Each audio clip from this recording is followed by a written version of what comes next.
what's the main thing that you wish design hires knew? Like the main quality you're looking for in design hires, aside from just design skills. And hands down, every time, because we do a lot of subcontracting and we've worked with a lot of students, it's communication. I would say that's the main place where most freelancers or small businesses shoot themselves in the foot and give their clients a bad experience without even knowing it.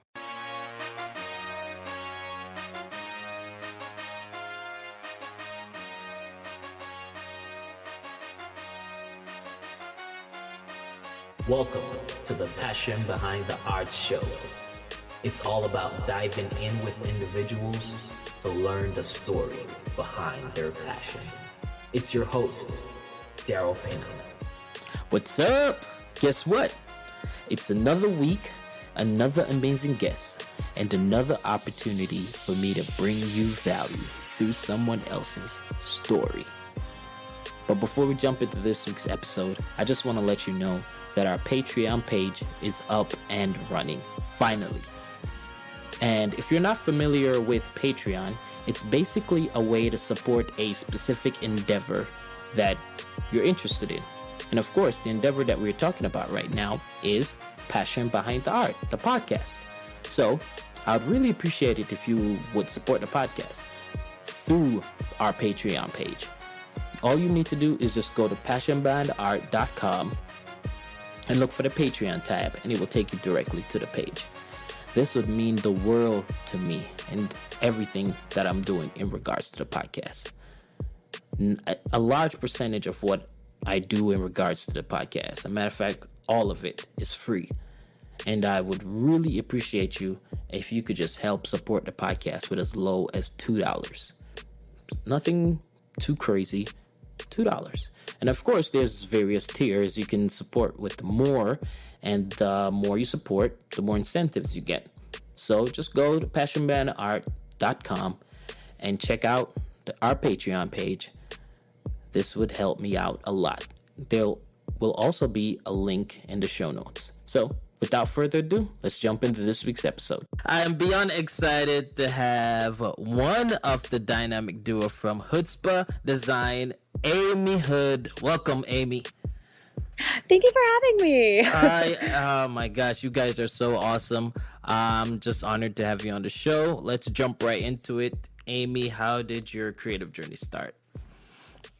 Well, we started doing design because we, like most designers, were not making it in art. We were just in college, so we didn't give it that much of a go, that much of the Harvard try. But I think we just realized that it was going to be really hard to make a living, and we liked the finer things in life, like Netflix and Cheesecake Factory, and so I think we were just like, gosh, it'd be nice if there was somebody who gave us a prompt, because also with art, you have to come up with your own prompt. It's so hard. I mean, people don't give artists enough credit. It's tough, man. Even like designers, we have to come up with our own prompts sometime to do like passive income, right? And it's so it's the biggest struggle, right? Right. So I think for us, we were just like, what could we do? Jen claims she took an aptitude test and the robot told her she should be a designer, which dang, those robots were right. But for me, she took a design class, and then I just was like, oh, I'll try that too. Okay. And then we just got offered an amazing internship from Jason Staggs. And if I hadn't had him in my life, I probably wouldn't be anywhere today, because we just didn't have the money to do the 4-year school route. Mm-hmm. So I was at community college. Like I was 5 years into a 2-year degree, which is like, do the math on that one, you know? So I think I was just like, I felt very lost at the time. And he was like, what are you trying to do? Like, let me help you. And so he gave us this internship, basically. It was really an apprenticeship where he was like, I'll teach you all the programs, and I'll teach you how to do client interaction, and, I'll pay you. And I was like, this sounds too good to be true. But and it kind of is.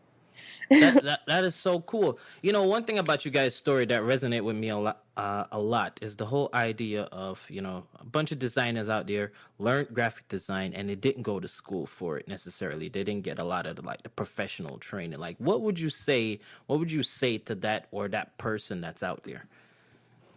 I think now, back in the day, I was so ashamed, and I think it was a chip on my shoulder for a long time because my grandma and my mom were so keen on like you have to get the 4-year degree, like that's the measure of success. That's how everybody's successful. If you don't do that, you're a failure. And I don't think they mean to like drive that in so hard, but dang, when I realized like I was probably going, like when I got offered that apprenticeship, it felt like a failure at the time to drop out of school. But nowadays, I feel like there's so many alternate forms of education, and I love that. I don't think anybody should feel like they have to go to a 4-year school. There are so many ways to learn, and I think there's a bunch of amazing 2-year programs that are way more budget friendly. Right. School of Advertising Arts that just had a name change. I can't remember what they're called now. But that's a good example of one. Even just Saddleback College, where I went, had an associate's degree. Okay. So I feel like those options are great. And then there's all these things like Skillshare. Chris Do has his own online education through the Futures. That's true. Like there's so many options, and it just takes someone who has that self-initiative, right? The ability to take ownership. If you have that kind of volition in you, then you can do it. You can do it the cheap way. And you can save yourself some student loans if you don't have someone like paying for it, or if you didn't get the scholarship, right? Because dang, school's expensive. It is. Did you go to 4-year college? No, I did not. I actually didn't even go to school for graphic design. I went to school for architecture. Oh my gosh! Wait. I feel like you have a story really similar to Ade Hogue. He went to school for like civil engineering or something. Yeah. It's very similar. Yeah. And eventually, like, I caught wind of graphic design, and it just took up too much of my attention. Like, I had a engineer. I had a job at an engineering firm and everything, but I could not focus on it anymore at all. Like, graphic design took my attention completely. We're so lucky. This is like the funnest job ever. I forget that it's work half the time. I'm like, we don't have to charge them. It's for fun. Jen's like, no, we have to charge them.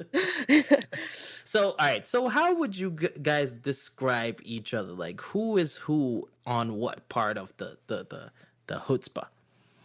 The chutzpah team? Yeah. Gosh, it's so funny because like I get so offended when people are like, you guys are basically the same. I'm like, we're not. We're individuals. But then I think about it and I'm like, we're pretty much the same. Because we both have a lot of really similar skills. Like Jen and I both really love brand and logo identity design. So I think we both love the strategy as well as the aesthetic execution of like a logo system and how that applies to collateral and environmental and all that kind of stuff. Right. So we both do a lot of strategy and design, but Jen is definitely the numbers person. Like every time I try to go into Zero and do our bookkeeping, she's like, don't. You've ruined everything. I'm like, okay, maybe I did it on purpose a little bit. But she took calculus 4. Like she was built for this. Yes. She's definitely a numbers person if she's taking calculus 4. Exactly. So she's definitely she's just really clever. She's got a way with words. So whenever we do messaging or anything like that, or come up with taglines, which we do a lot for like logo projects, I always want her in the room. And we do try to collaborate on all of the strategy parts. Gotcha. I think that's the hardest part about being a freelancer is not having someone to kind of be that sounding board. Yeah. So I think it's really important to like find your twin that you weren't born with. Right. I found a lot of people on Twitter that I still use as sounding boards because sometimes I just want another opinion besides just Jen and I. So I think it's important to find your people that you can like get on a text thread and they'll answer you within like a 2-hour frame. I so agree with that. Up until 2015, my sounding board were like people that had nothing to do with design, knew nothing about that, and I was struggling terribly because they didn't get it. Yeah. Right. So and that's why, like, I don't know, but I found Twitter to be like an amazing resource. People want to give feedback. Like they love sharing an opinion. Yeah. Oh, so yes. Right. And it's like, sometimes you can't post work and just say, hey, give me feedback. Cause like your client, wants like that secrecy, but you can get on a text thread and be like, hey, friend EA, I need some feedback, Yeah, true. That the text thread has been a game changer for me completely, for sure. I agree with you on that. Yeah. Who's on your text thread? Do you have certain designers you go to? Yeah. I have one set. I got like Mike and them from Creative South. I got one set with them in there. And then we got like a small little group. We went on a retreat together. So we kind of created like a group from that. And then I got a couple of the friends that I just knew through just design circles and stuff like that. And we became very close, and so we kind of use each other to kind of do. Now it's more than just texting. It's just life. It's just we talk Isn't that about nice? life. Yeah. It is cool. Yeah. So, all right. So let's jump into it. I really want to talk to you about this book. I know I had some other questions before, but I'm very curious on why you guys decided to write a book, this type of book, because it's more like a workbook versus just a regular book. So why did you guys want to do it like that, much less even want to write a book? I know, right? Like writing a book is like the most daunting thing you could ever do. Absolutely. But I got to give a shout out to Mike Jones on this one because he accidentally made us write a book. He invited us to do our first ever talk at Creative South, and we were like terrified. He's like, just talk about how you started a business. And we were like, actually, people ask us about that all the time. And so we just started writing notes, and it turned into like 60 pages of notes. And we were like, this is a novel. This is a novel, so we'll publish this. And then we'll figure out something else for this talk.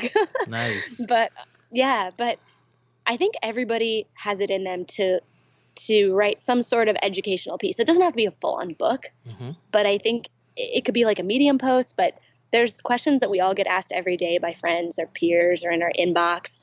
And the one for us that we didn't even think was our forte, business, was the one that was always asked. It was, how did you start your business? Because I didn't go to school. I don't have a formal degree. I'm a solo entrepreneur. And so people will kind of tell you what you know, even though you think you don't know it, you know? That is true. It's kind of crazy. It is. Isn't it? It is. Because if I had set out to pick a book to write, it would not have been business. Like it would not have been that.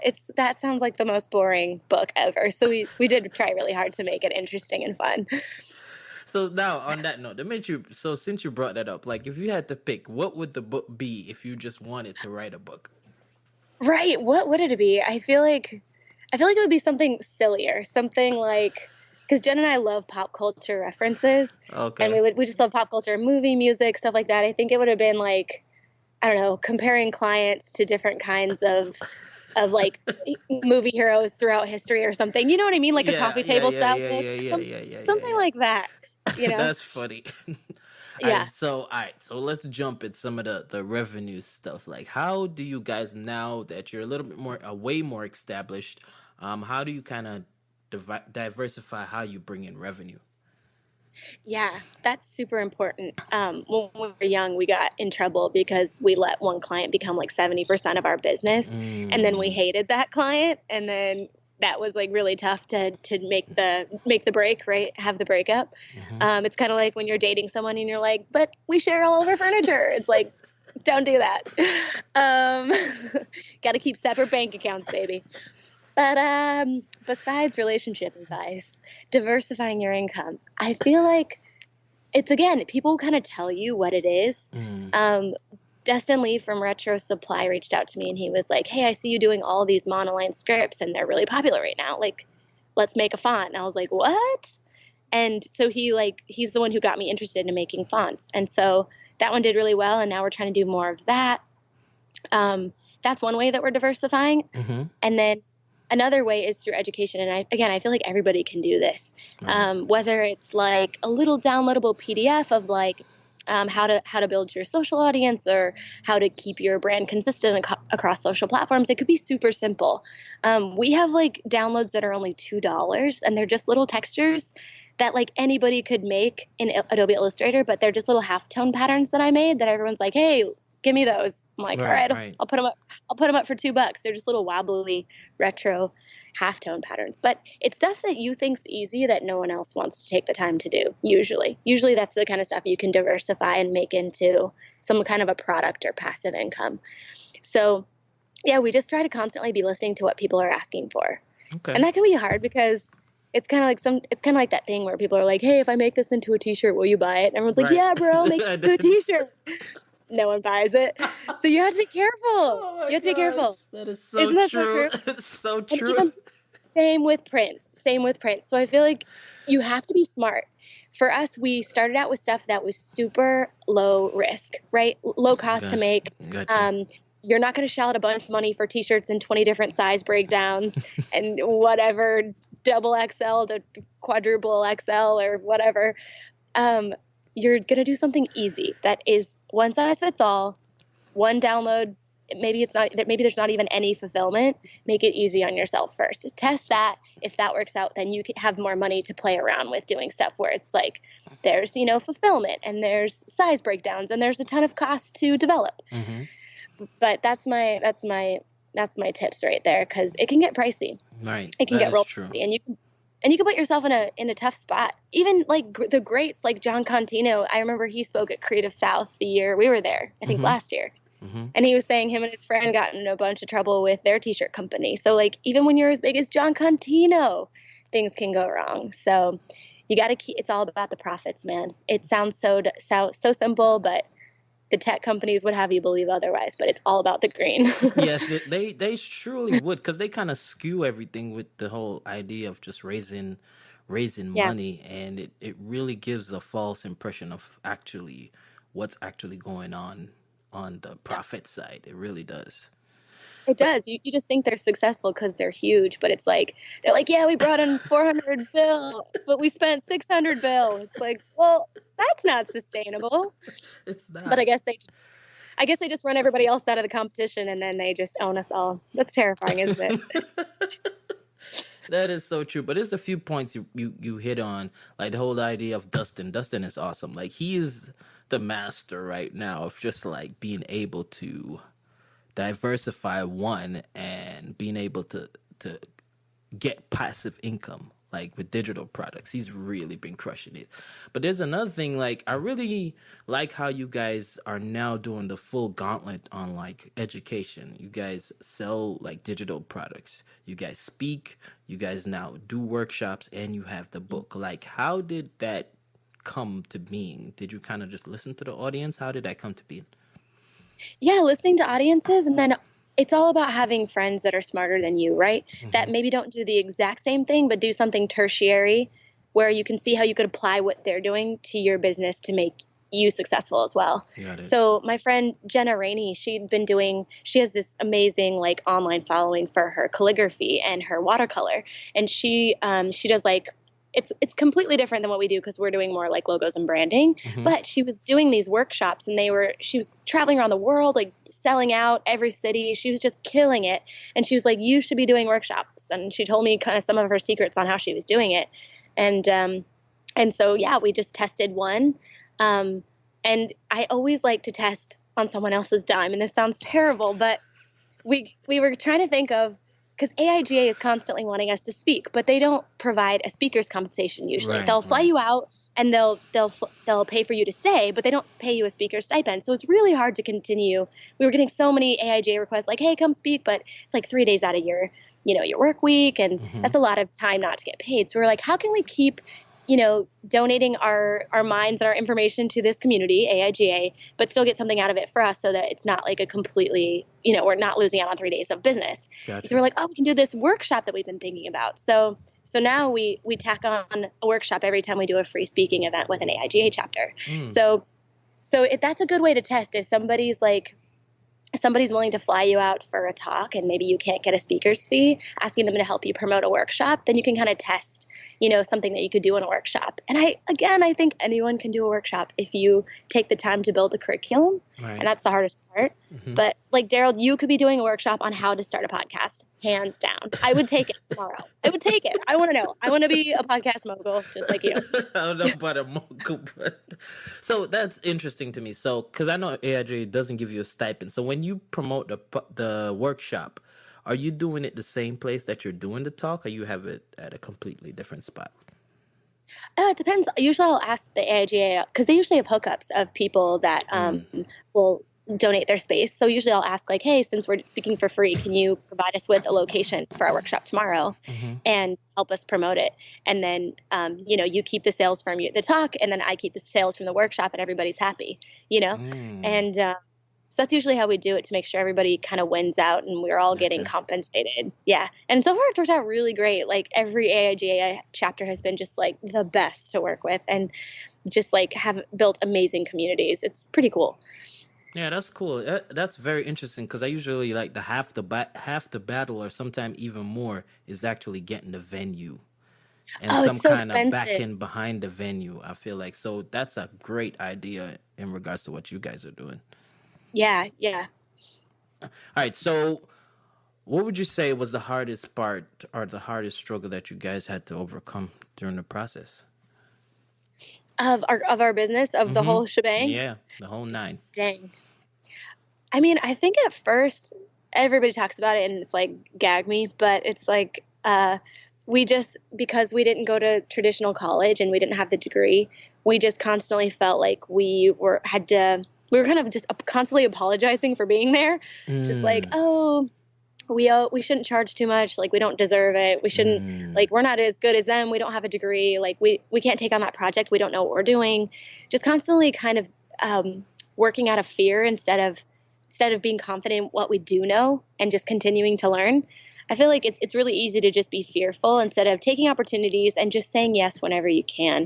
And so we had a mentor who was just like, just say yes if you think you can figure it out, and, you know, give them a decent rate so that, you know, while you're figuring it out, you know, but don't say no just because you're afraid. Like, that's a good opportunity to figure out a new skill. And so I think we started just realizing, like, we have to portray that we are confident, and we have to make sure people feel confident in our skills, because that's half the battle of design, Right. is letting people know that you know what you're doing. So by us constantly being so apologetic and constantly being too eager to please, we were actually completely selling ourselves short and the client short, because they were taking the reins on projects, you know? So I think a lot of it was just learning how to take the lead, whether it's quoting, whether it's with a boss at a job where it's like, I'm not even the boss. Because even when I worked for somebody else, I was constantly just letting people bulldoze me for a little too long, because it's in their best interest not to give you a raise. You usually have to ask. If you wait, you're probably waiting too long, you know? So just learning how to, ask for what I want, and speak confidently, and portray the confidence that I feel in my abilities, that kind of thing. And you usually have to kind of overdo it before you really feel it. You know what I mean? Yeah. Like, you have to walk with a confidence that you don't have maybe just yet. That's funny, because that was the next question I was going to ask. Like, how do you kind of get that confidence? But you did answer it. That's interesting. So you kind of just have to, even when you don't feel confident, still operate. Well, yeah. And I mean, aside from just faking it till you make it, because I keep seeing these documentaries and I'm like, fake it till you make it is that it works to some point, but at some point you actually have to have the skills to back it up. And like with these Theranos documentaries and that guy, Dr. Death, that was like killing everybody because they're like, he just wouldn't give up on this surgery that he couldn't do. And so he just murdered like 20 people. So I'm just like, there's a certain point to where you actually have to have the skills, right? But I mean, you do have to have confidence. And I think a good confidence builder is actually like doing personal projects, like not having a client to tell you, no, I don't really like that. No, that's not right. Doing something where you're making the decisions and you're feeling good about the final project, so that when you do go work with a client, you do have that confidence of like, I know what I'm doing. I just created that really cool thing. Like, I can do something great for this person, you know, taking the small wins. So what was like your, and I know successful is like relative, but like, what was your most successful personal project? Oh man, it's so funny because usually my personal projects aren't technically successful, but they usually get me in contact with somebody who's like-minded that ends up hiring me for something. So usually they're kind of a dud, like there's not much traction, but they usually connect me with somebody really cool. Like we've been constantly doing stuff to show that we love the Lakers. So it's like usually during playoffs, or this year, the last 10 years, it feels like there are no playoffs, but regular season graphics for the Lakers, or just anything for the NBA, because we really love basketball. And all that, like, I hardly got any traction, honestly, because most designers don't like sports. Mostly designers follow me. But I finally got to do a project with my friend Jeff Ipchen, who works in the NHL. And we did something for the Anaheim Ducks, and it was amazing. And then he was like, I was telling him, I was like, yeah, my next stop is the Lakers, because I got NHL check, now next stop NBA. And he was like, I went to college with the guy who's like an art director at the Lakers. And I was like, what? He's like, let me do an intro. And so it's like all that time of like doing all these passion projects, and then he had seen them all too. And he's like, I love all that stuff you do. Like, I definitely want to like make an intro. And so it's kind of funny how like these little things that most people didn't care about, eventually it does kind of come to fruition if you kind of ask for what you want for enough, you know? That is so cool. That is so cool. Yeah. Not So like I don't know how that went out. It might just be a lunch, but it might be nothing. It might be a nice email, but I'm still stoked. It's like, it's still cool. So how did this whole love for sports come about? Like, I'm very intrigued about it. Do you like sports? First question. Yes, I love sports. You do? Okay. Because there's very few of us designers, I feel like, who are also in So sports. one thing I noticed with designers, it's polar extremes. It's either they love sports a lot or they don't like sports at all. Right. The not liking sports is the majority. Yeah. I wonder why that is. We grew up in like college basketball cities. So we were born in California, but we grew up in Syracuse, New York. Go Syracuse, go Big Orange. And then we grew up in Bowling Green, Kentucky. So everybody's either a UK fan or a Louisville fan. Yeah. And we actually moved from Syracuse to Bowling Green the year that UK played Syracuse for the NCAA championship title, 1998. And everyone was that's when Carmelo was there. No, that was 2 years later. That was 2 years later, I think. Okay. That was like 2002. Okay. But anyway, so they were at the title, and everyone was so mean to us because we were from Syracuse. They were like, get out of here, because UK is like life there. I was like, I hate this place. I hate Kentucky. But I think that's why we love college basketball. The whole city loved college basketball. It was ingrained in us from the youth, you know? I love you guys a lot, but the Lakers is killing me. It's killing me. Oh my gosh. I'm like, everyone's getting fired left and right. It feels like the Trump administration. It's crazy.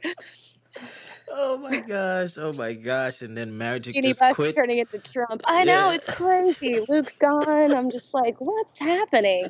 I'm not saying we didn't need changes. I'm just saying it feels like a sinking ship, doesn't it? And like, it feels right now. It kind of feels like my favorite team, the Knicks. Oh yeah, poor Knicks fans, man. They've had a drought for a while. But yeah. Yeah, it's rough over here. It's rough. Yeah. We're not used to it, man. We're not used to it. Everyone, I feel like they just need someone with a clear vision. And I love Jeannie, but I'm just like, I don't know. We got to get Phil back. I don't know. She's very family oriented, and I think that makes it hard. That makes it hard for her to make some harsh decisions. I think that's what she probably needs, someone else to make the harsh decisions. Right. Yeah. But it's funny when you said about the passion projects. I literally was a fan of a New York radio station on ESPN. They have the Yankee announcer on there, and I did like a whole spread of like what I would want their logo to look like, and that took me down a rabbit trail to where I got connected to the producer on the ESPN show. So what you said about like these passion projects and just kind of putting yourself out there and asking, because I got connected, but I still had to do some asking, and it got you do. You have to spell it out for them how you can help them. Right, you know, right. It's true because they're busy. Exactly, but at the same time they're busy. But we think like these people are so busy that they're not looking, or they're not watching, or they won't even say yes to even just a conversation. Like they would actually do it, and it has happened more often than not. Oh, everybody says it, and for a reason. It works. And we used to make our students at LCAD, we would make them not only do one passion project, because we wanted them to get hooked in with people that they actually had things in common with. We wanted them to get their dream jobs, not just like a corporate job that paid really well, you know? So we were like, do a passion project. You'd be surprised. Even corporate companies love to see that because they want to see someone with self-initiative, you know? Right. So, and the other thing we made our students do was they had to get on Twitter and they had to interact with at least 3 people every week that were their design heroes, or people who worked at agencies they wanted to work at, or companies they wanted to work at. And then we made them create like 2 unique tweets a week, because it's so many people are on Twitter, but they're just passively liking or retweeting. There's very few people who actually like creating conversations or sharing work. So if you can be one of those people and interact with your heroes, eventually they do take notice. They're like, this avatar has liked my last 30 posts. Are they a creep or are they somebody I want to talk to? You know, they have to go and look. It's interesting. It's true. It's true. Because I remember I created another, because I did this so many times. I created another artwork for the Golick and Wingo show, and Mike Golick actually responded to it. And that was crazy. And then Josh... Isn't it crazy? Josh left a comment that was like, Daryl, did you see that? He commented. Josh Ariza? Yeah. Yeah. How does Josh Ariza, if you're watching this, I've given you my shout out that we've agreed to, but also how do you have enough time to be on all these text threads and on Twitter all the time? Oh that my man, gosh. He has a secret twin. He has a secret twin that's hiding. I love Josh. So who are the people that you guys kind of, I know you mentioned a few names, but who are the people like you kind of give you guys support in your circle that, you know, kind of energize you?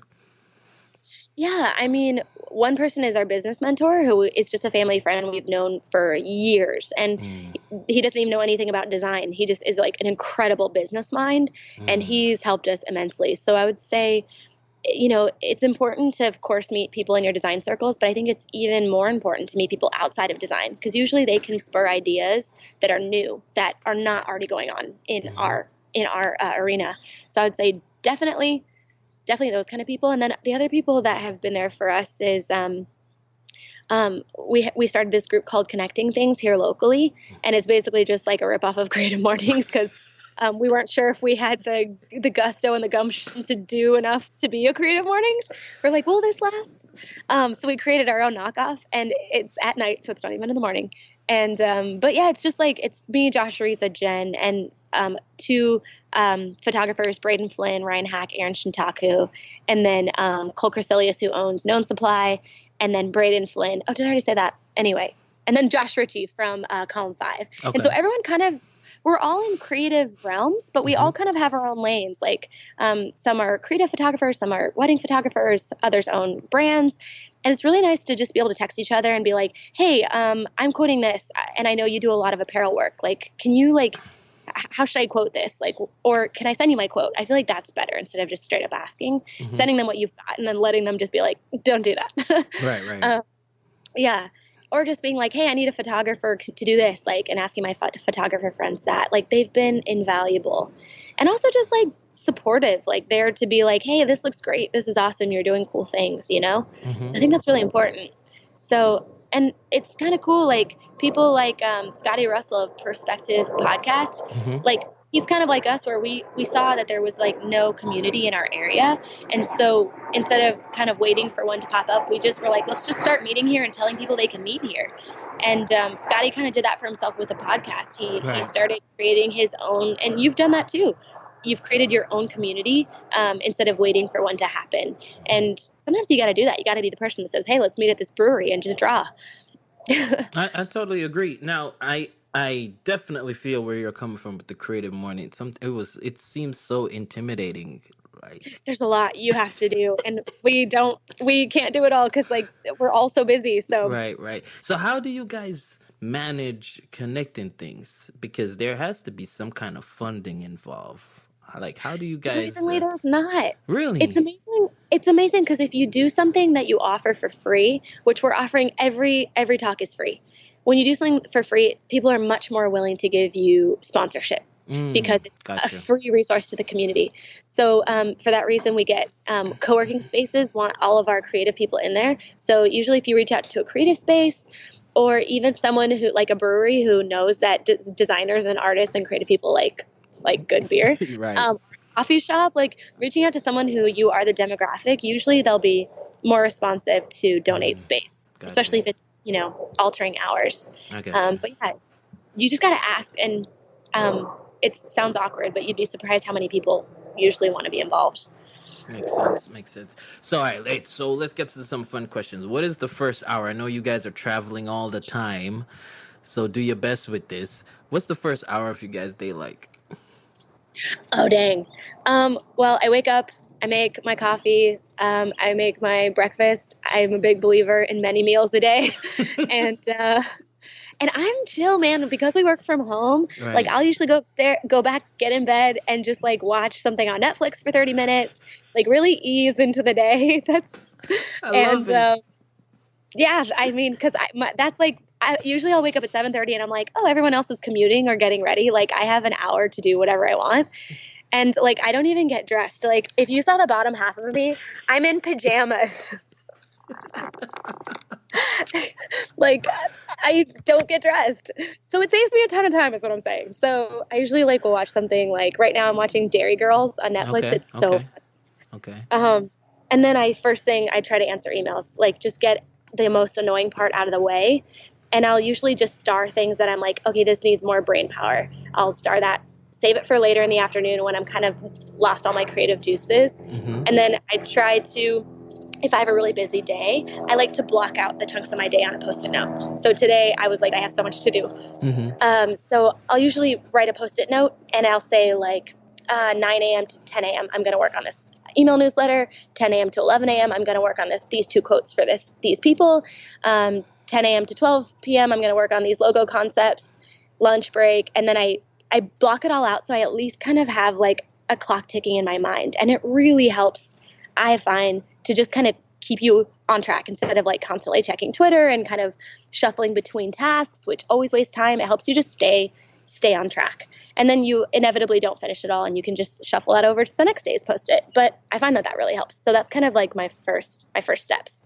I totally agree with that. I would do that like on, the iPhone, the calendar, even though it's not necessarily I have an appointment. I will block out these different things to make sure that I've got focus. Now, it's never, as you know, it's never perfect, but at least you got some focus time on that specific thing. And I find that at least helps me to stay. I'm at least 30% more productive when I work that way instead of just like stressing. Because when you stress, like all sense of order is just out the window. You're like, but I gotta email them and I gotta do this. Oh my gosh. And it's just like, it's so not the way to do it. So lists are lovely. Nice. So book recommendations. Ooh, okay. Book recommendations. I just read an awesome one. It's called Thinking with Type. And when I was, again, people kept asking me like, hey, how do you design a font? And I was like, oh my gosh, I get asked this question all the time. Could this be my next workshop? And it was. So I built it into a workshop and I got a bunch of books to learn on it. And hers has been so helpful. It's really fun. It's really short, quippy, like there's fun little tips and like no-nos, like she calls them type crimes. And they're really funny. It's like, don't do this. So I would really recommend that if you're interested in like fonts or the history of type. It really goes in depth into the history, which you wouldn't think would be helpful, but it actually is in understanding just terminology because people misuse the words typography, fonts, characters, all that. It's always, I never knew. Yeah, exactly. I never knew how to use it all either until literally a month ago when I made the coursework for this talk. So it's kind of interesting when you like have to quantify what you know to teach somebody else. You actually learn way more. It's so true. Way more. That's why I really think that everyone should be teaching something. It's like, it's the best learning tool. So have you guys given this workshop yet? Or it's Yeah, so we gave it for the first time at Epicurrents. Okay. And it went really well. I definitely I pulled the audience and I was like, what can we fix for next time? And I got some like notes and feedback, but overall everybody really dug it.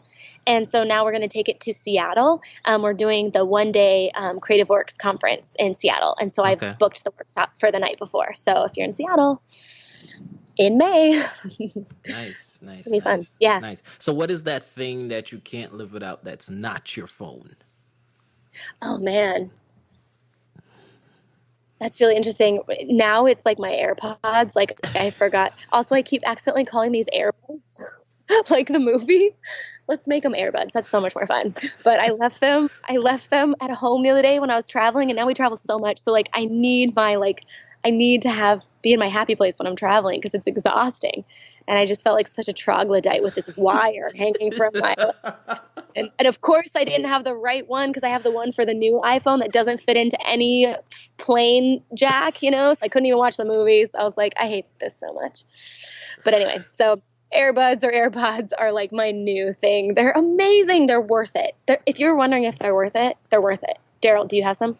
No, I don't. Daryl, they're worth it. They're amazing. I didn't think a wire was holding me back. It's holding you back. It is. I have wireless, but I just don't have the AirPods. No, then you're good. Wireless of any kind. They're amazing. It's wire free, baby. Yeah. Oh yeah, you don't have yours. That's awesome.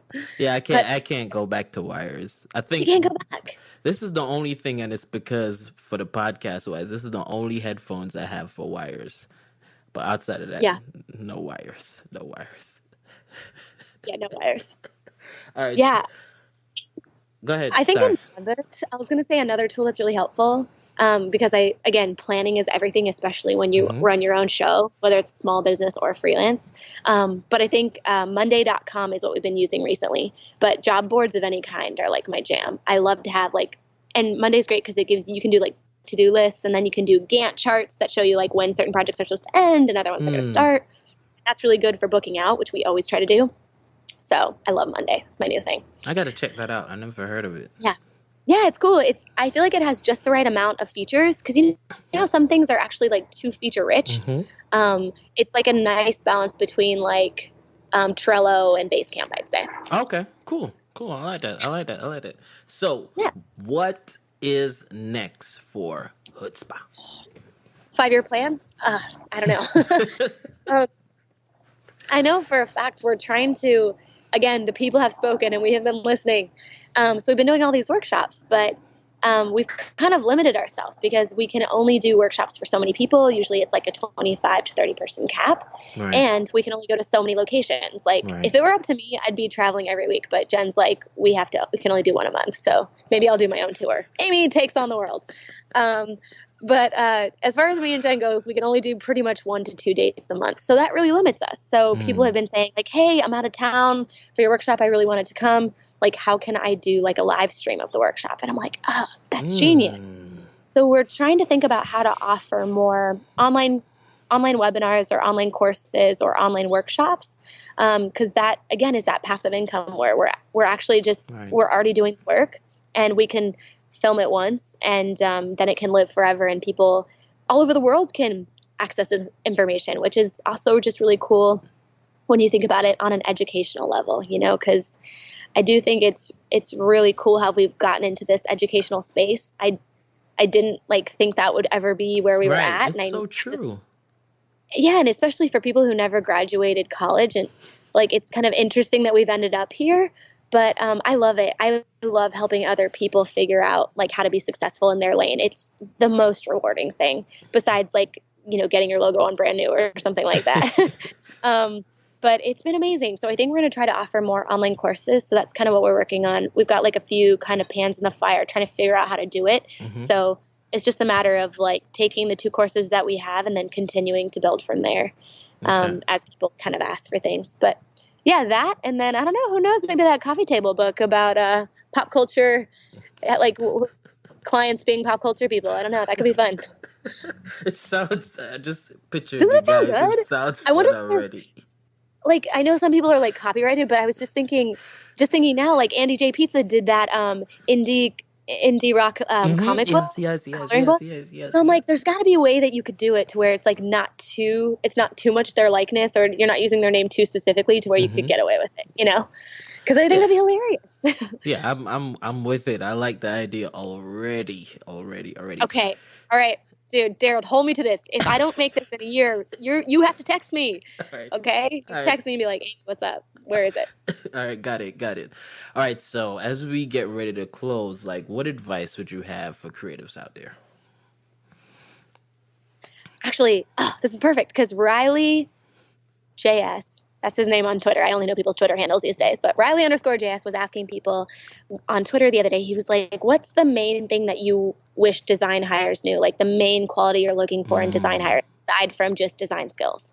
And hands down, every time, because we do a lot of subcontracting and we've worked with a lot of students, it's communication. I would say that's the main place where most freelancers or small businesses shoot themselves in the foot and give their clients a bad experience without even knowing it, is through poor communication. So how do you do good communication? And it's for me, it's these are the basics. You should be You should have good, succinct email correspondence, and you should be planning and giving people updates before they even ask for them. So it's like if someone's reached out and asked for a quote, when we quote them, we don't only give them like, hey, here's how the process works. Here's the quote. We also tell them, hey, here's the timeline. Here's when you can expect first round proofs of the logo. And then, generally here's a Gantt chart of everything else if you get us feedback within 2 to 3 days. So we're already showing them that we are on top of this. We're already communicating that we've got this. And I feel like that's half the battle. You have to make sure your client knows that you're on top of it. So the minute your client reaches out and says like, hey, where's this at? You've lost the battle. And I've been there a million times. Sometimes you get busy or you're like, I'll get to it tomorrow. You get stressed, whatever. But it's crazy how much communication can help. Even when you're like, oh, shoot, these concepts are due tomorrow and I don't feel like they're there. I will always reach out and say like, hey, I'm almost done with the mocks, but like, I really feel like if you gave me 2 extra days, I could make these really killer. And they have every time said, sure. Like, as long as you communicate and just let them know what's going on, like they're chill with it. But if you're late by 2 days, like they just think the whole project's out of control, and they're more likely to be like, what's going on? I don't trust you. You've lost the trust, which is everything. So even just like emails, like people send me emails, they don't include their contact info. I can't figure out how to get a hold of them. I can't figure out how to find their portfolio or their website. Like, it makes me crazy. The subject lines have nothing to do with the project. So when I'm searching in my email for the project, I can't find the project. It's like, they're not making it easy for me to work with them. And so it's less likely that I'll want to do it again, That's interesting. So that's a big one. Yeah, I mean, no one has ever given that, and that is so like key to everything. That literally changed my whole freelance career. It does. I mean, and that's how we learned to take control. When I was saying earlier how like for a long time we were letting our clients control us, and that's not good for anybody. That's not good for them either, because they hired you because they don't know how to do this thing. Exactly. So if you're letting them take control, you're doing them a disservice. So you have to learn how to make sure your client knows that they can trust you, you know what you're doing, and you're in control. And that is all about communication. And even just so much as like when you talk to someone on the phone, like having excitement in your voice, like smiling with your face, like nodding to show that you're listening, like those little things that sound so dumb and so obvious. I can't tell you how many people just come to meetings with me, even like to be hired by me, and they're just like arms folded, like not hardly making eye contact, like schlumping, and I'm just like, that's not somebody I want to work with, Right. Like even those little things of like tone and body language, like that says a lot about your confidence and your like whether or not I perceive rightly or wrongly that you like can handle this, So it's like true. Use all of these things to your advantage, even though they seem dumb. It's like we're not built to be communicators with words. That's why we're designers. Some people say it's like, no, man, you gotta use that left and right brain. You gotta learn how to use your words and your face and your voice. And you guys are pros at that. Oh, thank you. That means a lot. It took a while to figure it out. So thank you. It takes practice, just like anything. That is true. Well, Amy, this has been a pleasure. I really appreciate you guys coming on. Where can people go to find you, learn more about you? So we're on Instagram, Facebook, and Twitter, on everything as @HutzpahDesign. And definitely sign up for our newsletter if you're interested in like workshops or upcoming, templates or anything like that, because we're trying to release a new product every month, which sounds insane. Digital? So we'll see if it depends. Sometimes it's digital, sometimes it's actually like a print or something. Nice. Yeah. So we're trying to ramp up our personal, passive, and just internal projects. That is impressive. We'll see if it works. Well, Amy, this has been a blast. You and your sister, you guys are amazing. I love what you're doing. Thanks so much. Well, thank you for coming on. Oh my gosh. See you on the internet. Thank you for listening to this week's episode. I hope it's been super valuable to you, and you're now ready to take your audience building, your community growing to the next level to help you and help me build our empire, for lack of a better word, or just to build our thing. Remember to stop by iTunes, Passion Behind the Art, and leave a review and subscribe. It's very important to me. It helps the podcast grow, and it makes me feel good to kind of hear from you guys, to know what you like about this podcast, what it's done for you. So jump on iTunes and subscribe and leave a review. Passion Behind the Art. Be blessed.